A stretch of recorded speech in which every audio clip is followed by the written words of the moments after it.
What is up, fight fans, and welcome to an all new edition of the Scrap Report. I am, of course, the tribal chief of New York MMA, Jason Burgos, and with me, as always, is the Herald of Hate, the Count of Compton, the one and only Anthony Walker, Senior ABW. How are you doing today? I'm doing pretty good, my man. I'm actually happy to see you today. We've had a nice little pause between episodes, so it's good to catch up with you, talk some fights, and I feel a little less hateful today, a little, Hmm. slightly, maybe. Wow. Got some cool stuff going on in the personal life, so I'm happy about it. I mean, that could be old age, but I know I can't stand the hate. I need the positivity. But that's this show is really the balance because I want positivity in life, and then I come here for the hate. No. Oh, there's plenty of hate to be spread today. Looking at the outline, there's some vitriolic statements I'm sure I will make with some of the news that's going on. So yeah, Yeah. you'll have plenty of hate to serve you until the next episode, sir. So we have a lot to talk about on this podcast. We're going to be talking a little bit about Mike Tyson and Jake Paul, the two press tour stops they made this week. We're going to talk a little bit about the UFC heavyweight division. Jon Jones is not in this heavyweight title fight that's coming up, even though he's probably ready. We're going to talk Anderson Silva, Floyd Mayweather. They got comeback fights. Khabib Nurmagomedov's got some tax issues going on. Darren Till is coming back, but not in the UFC and not in BKFC. And of course, some Conor McGregor, since we're talking BKFC. But first, let's go to Mike Tyson versus Jake Paul, the press tour. I was there for the stop in the Apollo. It was it was. I mean, I have to say, it was the longest line I've ever been on for a press tour. Like getting there, like the press tour, the media line was like almost half as big as the line outside in front of the Apollo downtown in Harlem, and it took a little time. Wasn't as smooth as it is with the UFC, but then again, this was a big demand. A lot of people were there. Um, Biggest takeaway is, as a person that's lived in New York that hasn't gone to the Apollo and knows how historic it is, it's way smaller than I ever thought it would be. Radio City Music Hall I was at for Nurmagomedov and the McGregor press conference. That thing is gigantic. The Apollo is very small, but still rich with history. The folks at MVP Promotion, I thought they did a very good job. I was entertained. I felt that there was a couple of plants in the questions. There was one little kid who was foul mouthed as all heck. And I think he had to be completely planted, but whatever. It was entertaining, and that's the goal. Is the goal is to bring interest. And speaking of that, what are your thoughts? I mean, we the New York press tours ended. The Dallas one was a couple days ago, or yesterday, as we record this. What do you feel? Do you feel it's brought any added interest now that we've seen Mike and Jake Paul not in a hype video face to face, actually talking to each other? Do you feel any more interest, less? What do you feel is going to this fight now in July? Well, first I want to address the young man with the foul mouth right there. Oh, The only thing that should have been planted in that audience was a belt planted to his ass. Okay, I can't imagine me getting away with that when I was no, that age. Like, hell oh, no. oh That dude my was like goodness, 12, 11 years old, asking about body counts. Like, get it's out of like, bruh, here. I was ashamed of my fellow New Yorkers. They're like, yeah. I was like, dude, he's a little kid. This is embarrassing. He's embarrassing somebody. he ain't even hit puberty yet. What you talking about body Yeah, counts? But exactly. anyway, yeah. Anyway, like as far as I did not watch any of the press conferences. Like when I saw a couple clips circulating online. Maybe it's because I'm jaded. Like I've been to a Paul You Brothers fight know. before. Yeah, I've interacted with Mike Tyson. I've been around legitimate fights and also I've kind of seen the whole rigmarole before. So Mhm. I think this fight, sure, it can drum up this same level of interest that I think any other sort of stare off and those weigh-in pictures and all that stuff will generate. But this is sort of a thing where if you're interested already. You don't necessarily need it. Maybe you just need a reminder that it's happening, but that's Yeah. kind of it. Like as far as like the line that you said, like the media line to get in, it's going to take the boxing media, of course, has to be a part of this because Mike Tyson is a legend. All right. Yeah. The new school of media is going to be interested because Jake Paul is involved and he's a social media star. Then you're going to have the traditional outlets that are just there because there's a show, there's a circus in town, so they're going to show up. The MMA outlets are going to show up because this is sort of the fringe of boxing that MMA media likes to tack itself onto also. So if you're not interested, a stare off between those two is not going to make you interested. It's still a near 60-year-old man fighting someone who is yet to be 30 years old. So it is what it is. And despite whatever anger that Tyson had to show to that reporter that asked a very obvious question, yes, sir, this is a gimmick fight. You are participating in a gimmick fight, and that's fine. But let's just call a spade a spade. I think in the end, all these places, all these kind of things do it. I think it serves a unique purpose, and if it serves a purpose for something that goes down Jake Paul's alley, and this is to create social media clips, because there's still, I think, a segment of people that have maybe heard about it, maybe don't fully follow the sports, don't follow Paul, didn't maybe even know Tyson fought a few years back, and maybe just so completely out of the loop, and it's a chance to see them interact and like what's going on, and just create a bunch of social media clips that can go circling around for the next month, and maybe you pull in some buys and interest and stuff like that. That said, you covered a story this week on Ringside Intel, great, doing very well. Huge story. That it talking about GameTime.com, a third party ticket seller, and how the prices for the fight that's going to be in AT&T Stadium, the home of the Dallas Cowboys, have declined a little bit, and this came a day or so after the New York press conference. What are your general thoughts? You covered it in the story. Is the prices going down a sign of bad things? Is it not really? Maybe prices were too ridiculous anyway for such a big venue. What are your overall take on possible price decreases for this fight? I think we're talking about a pre-sale, so you're getting a lot of people who are behind the scenes that are counting money before it ever hits their hands. So they're a little excited. They're just overestimating what this is going to bring. And when the tickets actually went on sale, I think it was just a check by the free market. Just say, hey, you're going to get a lot of people interested. If you're going to fill Cowboy Stadium, I don't know. I wouldn't say that. I don't know what the configuration is going to be as far as how many seats are available total in comparison to what is there for a Cowboys game or whatever. But this is market correction. That's all. And there's still decent price tickets. Like you don't want to price people out. Right. Especially for something like a Jake Paul fight. Yeah, he commands top dollar as far as being the head of his MVP promotions. But you got to look at who his audience is. His audience is going to be kids. It'll be kids. They're going to be 12-year-old little foul mouth jokers that is asking dumb questions at the presser. Or it's going to be 15-year-olds that follow YouTube and TikTok and whatnot. Those are not people that have the disposable income to drop, a few $100s on nosebleed seats. And their parents are probably not going to be willing to shell that out either. So you got to have a price point that you can make money, but also you don't just exclude everybody, especially your core audience. And I think that's the beauty of this fight, in that Jake Paul and Tommy Fury and some of these fights, Jordan Interest, Jake Paul versus Anderson Silva, they connect with certain audiences. But this really is a fight. It's a complete freak show, complete circus fight.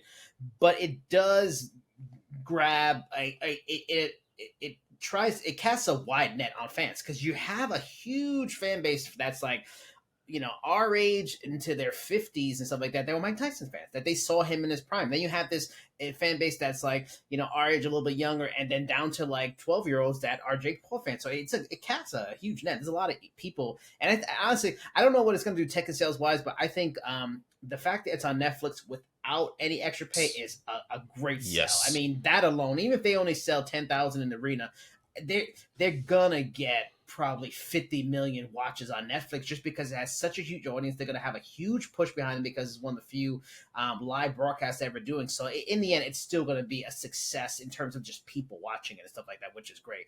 Moving on from that heavyweight fight to another heavyweight fight in the UFC, and that is this one just completely went under my radar, as well as Paddy Pimblett getting his fight. I had to do our update on the Sportsnet next fight, and I had to completely mix it. And he's fighting Bobby Green, who I've suggested that's who he should probably fight for a while. My boy going to tune him up too. And that's who Bobby Green should be fighting, not Max Holloway. You're going to We tune that boy. I just want to see. I want to see him tune him up. That's all it is. Don't even start the Bobby Green hate, man. We don't have time for that. The facts say everything for me. Tom Aspinall, he gets booked versus Curtis Blades, not Jon Jones. It's going to happen at UFC 304 in England as the co-main event. Wow. Blades is 3-2 in his last 5. Not bad, but it's like this isn't like the. It's not the most exciting kind of thing like Pavlovich when he was on a hot streak. Aspinall was on a hot streak other than the injury loss. Like these going into it hot. I mean, it's a co-main event. Jon Jones passed on the opportunity. The rumors are he's probably gonna face Stipe, who he's just got a semi for, just to fight him because he probably knows his winnable, and it helps his history. It's probably gonna happen in November in Madison Square Garden when I've already left and I can't get to see it. I know you've got a lot to say about this, and the floor is yours because I know you have some deep thoughts on Jon Jones' decision.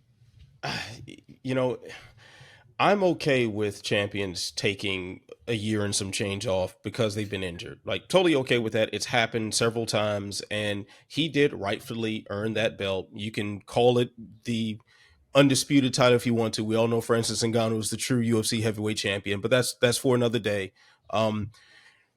But what I'm not okay with is this very explicit plan to duck the interim champion. You know, and maybe duck is too harsh of a word, but you're not fighting. I don't think it is. I think it's a fair word.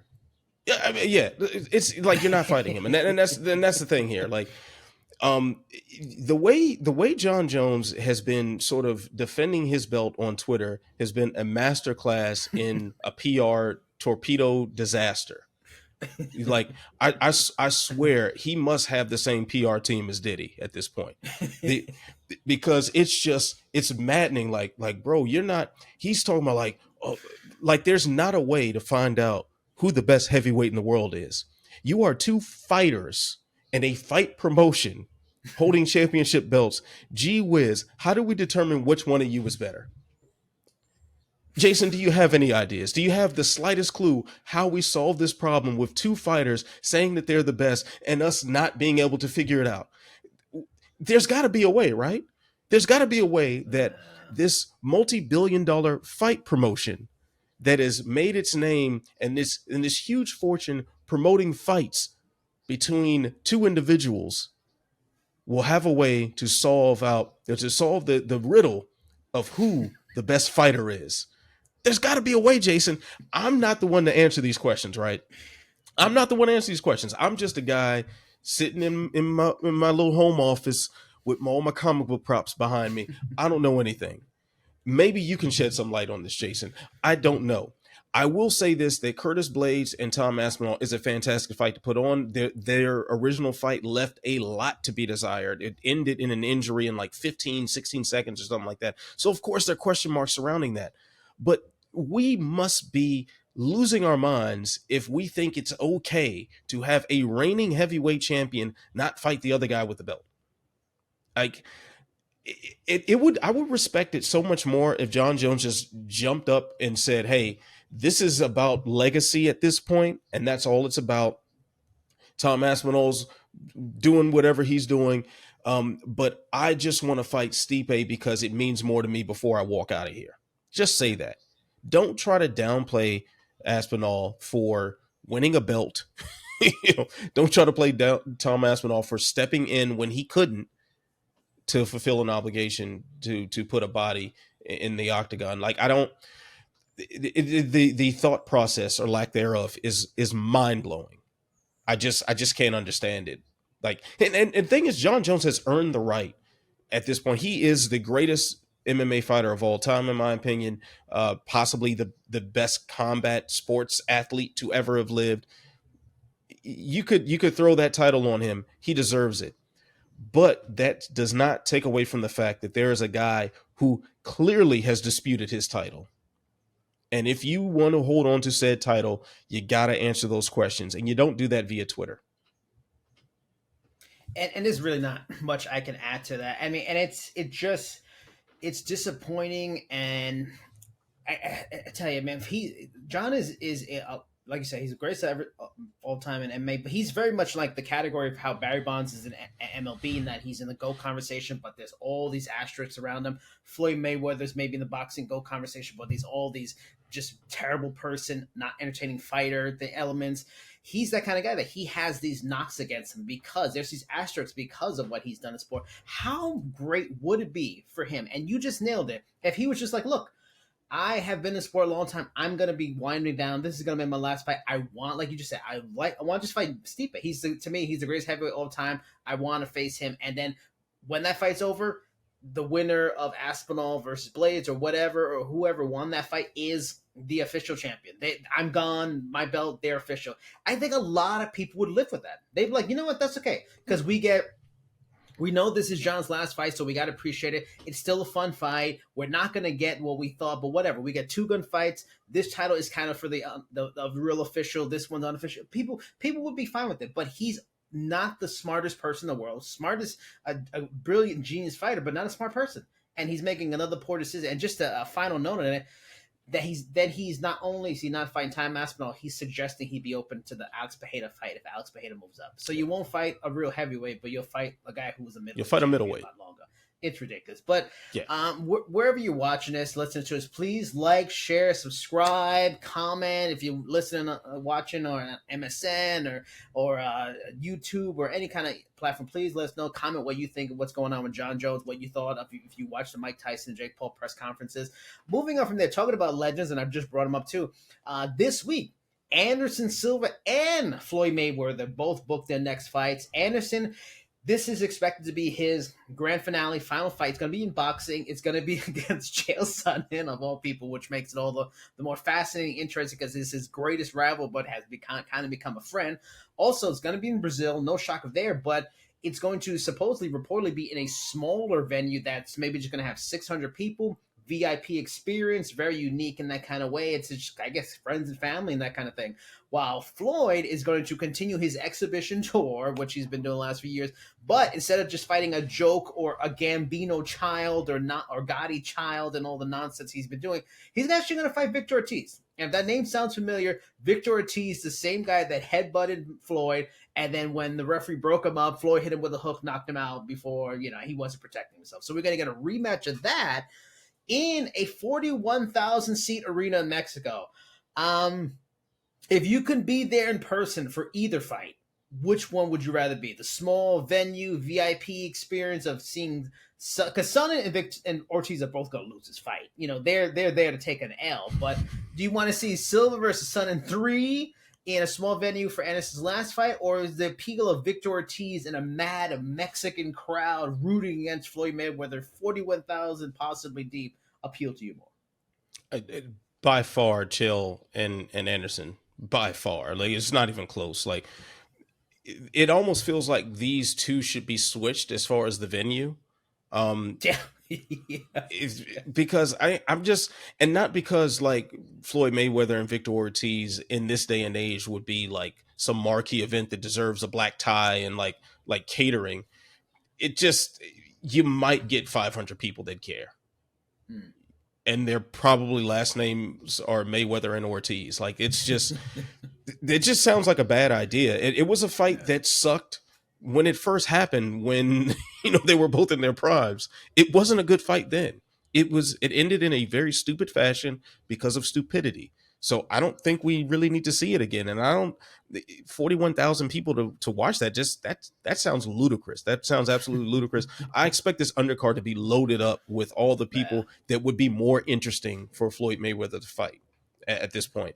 Now, Chael and Anderson Silva, it's interesting because it feels like a real full circle moment, right? For this very heated rivalry that turned very personal, that now these two guys seem to be friends. And Chael Sonnen was like public enemy number one in Brazil and like had to be escorted in and out of all these venues with security and whatnot, because like they just wanted to rip his head off that much. And now he's going to have this sort of, for all intents and purposes, like a friendly sparring match with his greatest rival in his home country.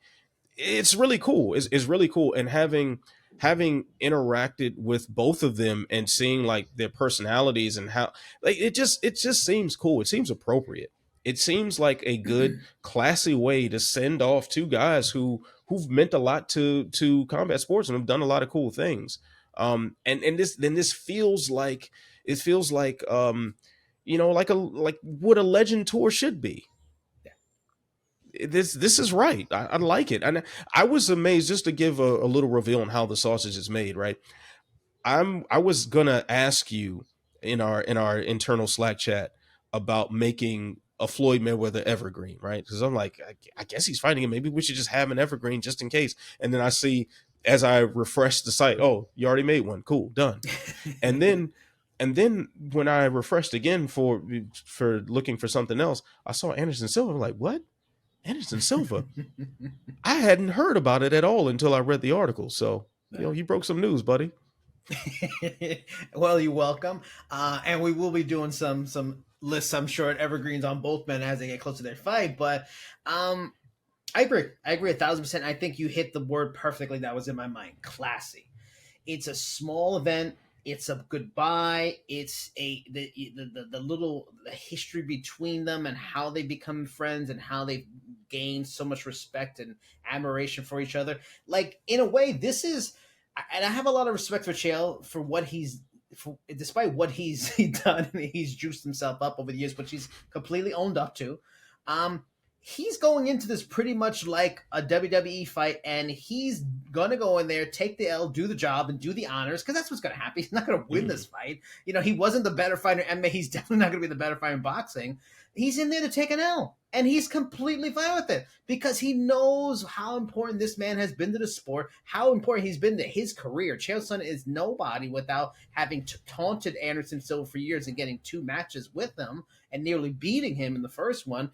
I mean, it's. I respect what he's doing. It's just so classy. It's such a great thing. I hope it's on somewhere that can be viewed. The details on that aren't out there yet, but because I'd like to see it. And it just just a much more respectable person. While Floyd, while you can make a case the Victor Ortiz fight, it might be more competitive because 10-year age difference. Victor Ortiz is not 40 yet. Maybe it's more competitive, and you got a crowd that's behind it, but not interested. I'd rather see Anderson Chael and the fun elements that could come from that, and just what it means for both men, that are it just were important, especially for our fandom and how we've covered the sport, and there's just huge figures in it. But speaking of another huge figure in the sport, Khabib Nurmagomedov. You covered this on Ringside for us. Tax issues for the Eagle. I'm going to let you take this away. Break it down for us, but people maybe miss the story. What's going on with Khabib and his taxes, and why could it? Maybe it opens the door to a possible UFC return and going against Mama's wishes to never fight again.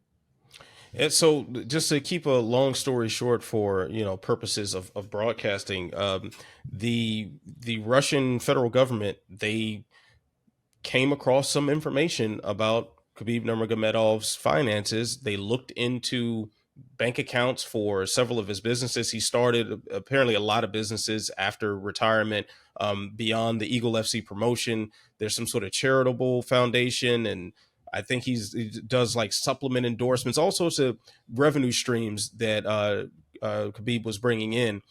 And now it looks like that some of his money that was supposed to go to taxes for the Russian government went outside the country to fund other investments in Istanbul and, well, the whole country of Turkey. I'm not sure if it was just specifically to Istanbul, Turkey, and the United Arab Emirates. So, yeah, he's under a bit of scrutiny right now.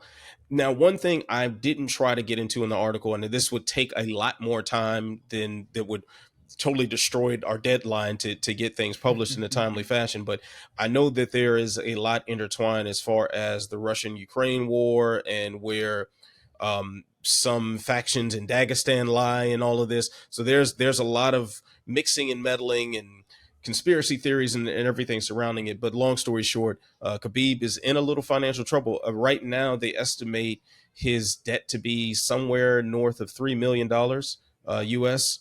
And obviously that's not a small amount of money. We know Khabib is one of the top earners in the sport's history.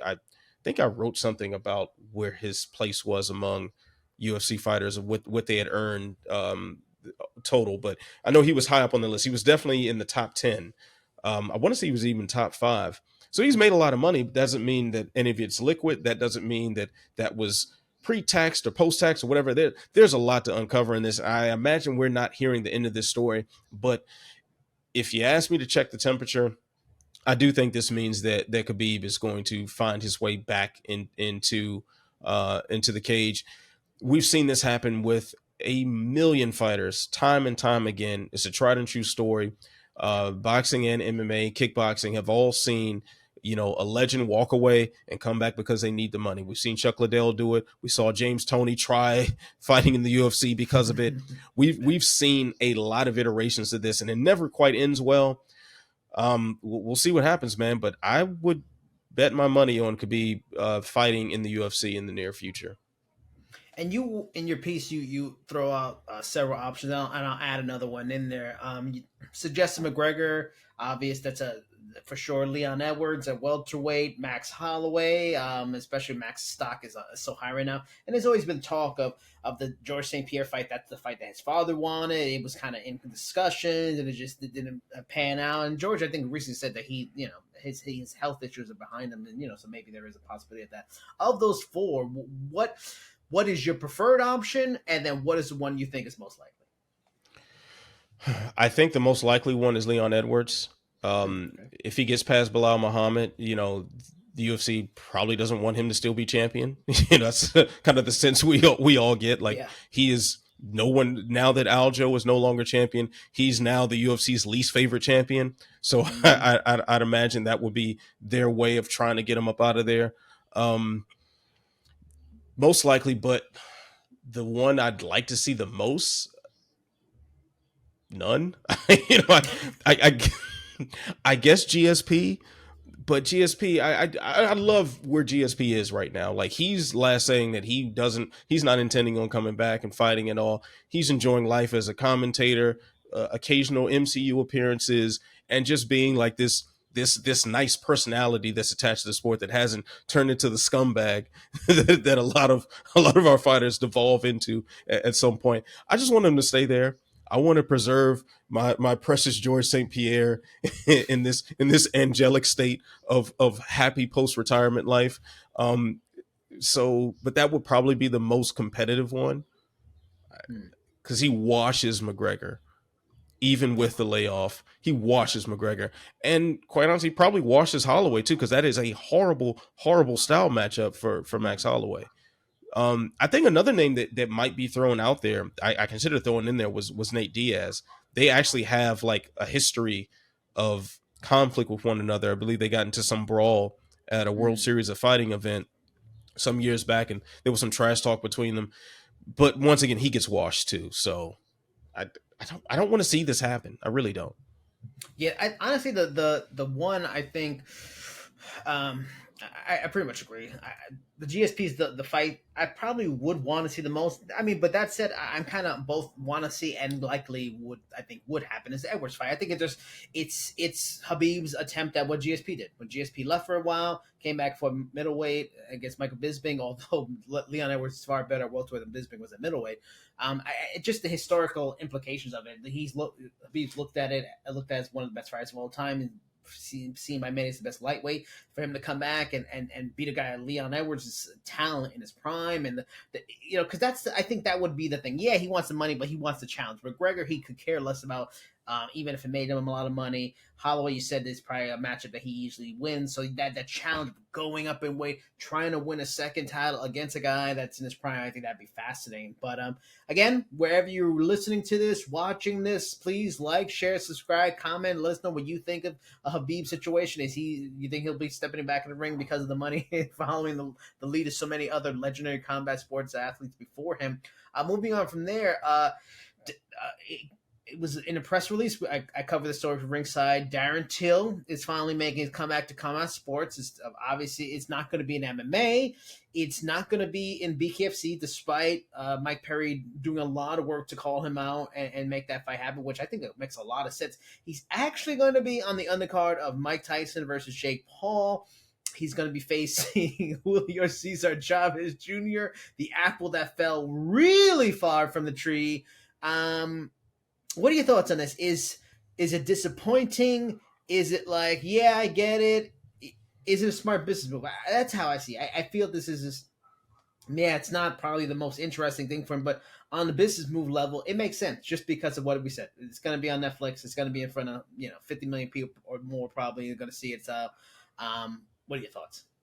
I think it's the right business move for Darren Till. Like especially with Bellator being absorbed into PFL and some of the struggles that they seem to be having right now, there probably weren't a lot of takers on the free market for Darren Till. Like at least not the money that he probably thought he could make.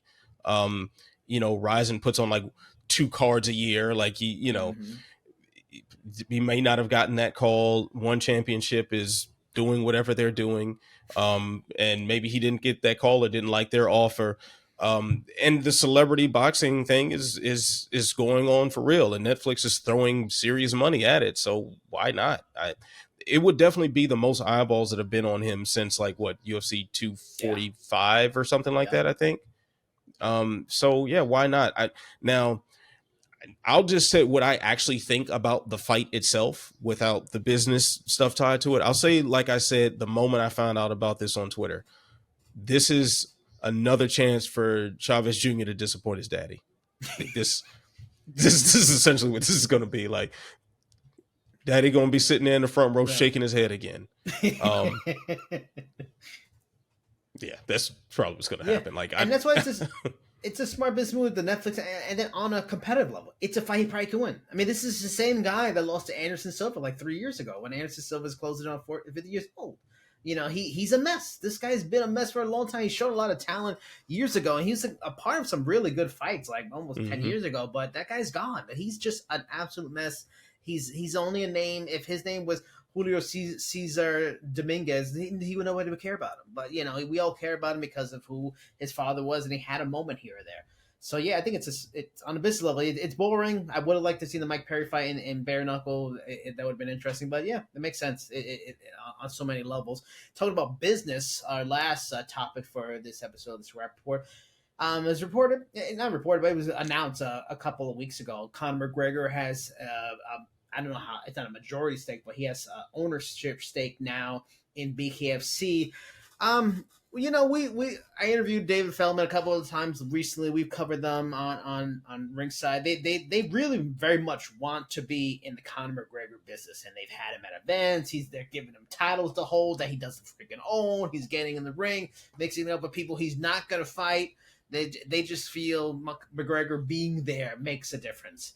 And now he'll be there all the time as this kind of part owner situation. What are your thoughts? Is he, when he got on board with Proper 12 and turned Proper 12 into a brand that people know, he was at the absolute height of his powers. He was as famous and as relevant as he could be in the UFC. Now he's a guy who fights once every 2-3 years. He's doing bad acting jobs in Amazon Prime movies. I mean, he's a star, but the news cycle goes so fast. People are forgetting about him. Is there value to McGregor just hanging around for BKFC in your mind, or he needs to fight? If he's fighting in BKFC, huge value. He brings huge attention. But just hanging around, maybe being there for face-offs at weigh-ins, does that really matter at all for BKFC? Does this help them at all? It depends on how much his ownership stake is. Like, what are the dollar figures? And I haven't seen any dollar figures around it. If they got him for something relatively cheap or cheap in comparison to what, whatever their financials are, cool. Like his presence will bring a boost to certain things. His presence will attract a certain fan base.